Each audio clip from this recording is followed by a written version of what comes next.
Assalamualaikum warahmatullahi wabarakatuh. Perkenalkan, nama saya Fikri Aulia Rahman dari NIM 18334 dari Prodi 3 Manajemen Pajak. Baiklah, di sini saya akan menjelaskan konsep dasar etika pajak.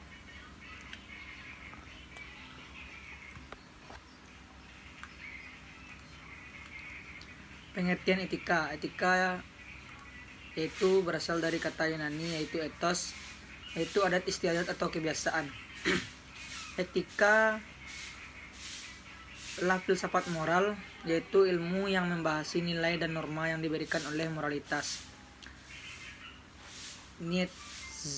Nietzsche adalah etika sebagai ilmu mengimbau orang untuk memiliki moralitas Tuhan dan bukan moralitas hamba. Etika umum dan etika khusus. Etika umum yaitu suatu etika mengenai norma dan nilai moral, kondisi-kondisi dasar bagi manusia untuk bertindak secara etis, bagaimana manusia mengambil keputusan etis. Etika umum sebagai ilmu atau filsafat moral, itu etika teoretis.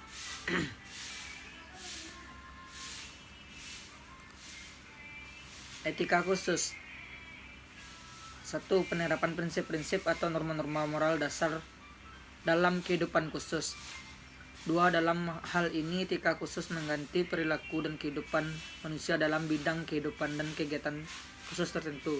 3. Etika khusus memberi aturan sebagai pedoman bagi setiap orang dalam kehidupan dan kegiatan khusus. 4. Etika khusus dianggap sebagai etika terapan karena aturan normatif yang bersifat umum diterapkan secara khusus dalam kegiatan tertentu.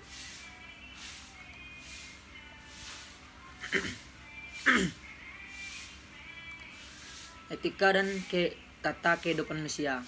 Manusia memiliki sifat yang cenderung tidak pernah puas terhadap apa yang diperolehnya, sehingga ia selalu merasa kurang dan terus mencari.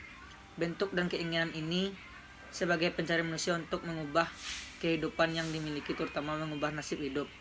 Semua sering dilakukan dengan tujuan untuk membuat perubahan dalam hidup, termasuk mengesampingkan perasaan dan melanggar norma-norma yang berlaku di masyarakat.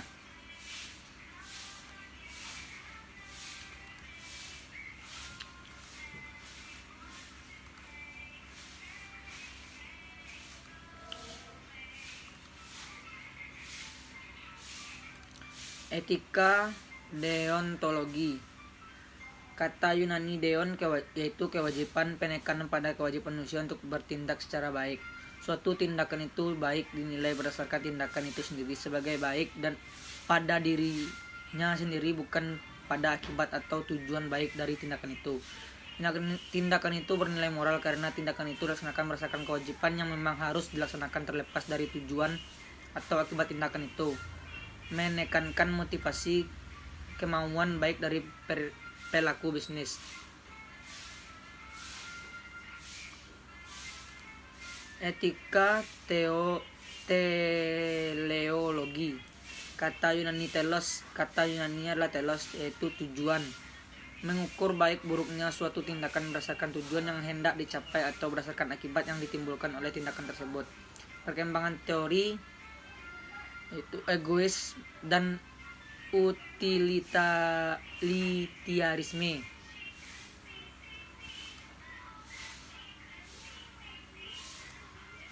Prinsip etika. 1. Otonomi.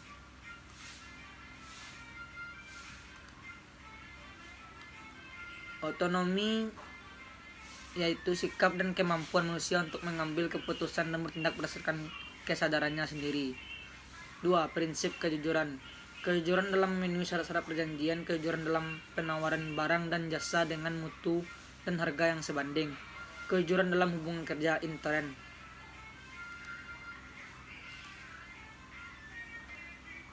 3. Prinsip keadilan, memperlakukan setiap orang sesuai dengan haknya masing-masing, baik dalam relasi eksternal maupun internal perusahaan.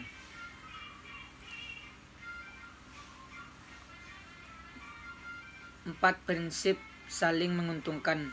Bisnis dijalankan sedemikian rupa agar semua pihak menikmati keuntungan. Dan terakhir 5 yaitu integrasi moral. Tujuan internal dalam diri diri pelaku etika. Prinsip ini sama artinya dengan prinsip menghargai diri sendiri, bahwa dalam melakukan hubungan bisnis manusia memiliki kewajiban moral untuk memperlakukan dirinya sendiri sebagai yang memiliki nilai sama dengan pribadi lainnya. Baiklah, hanya itu yang dapat saya sampaikan. Kalau ada salah dan janggalnya, saya mohon maaf. Saya sudahi dengan wabillahi taufik walhidayah. Wassalamualaikum warahmatullahi wabarakatuh.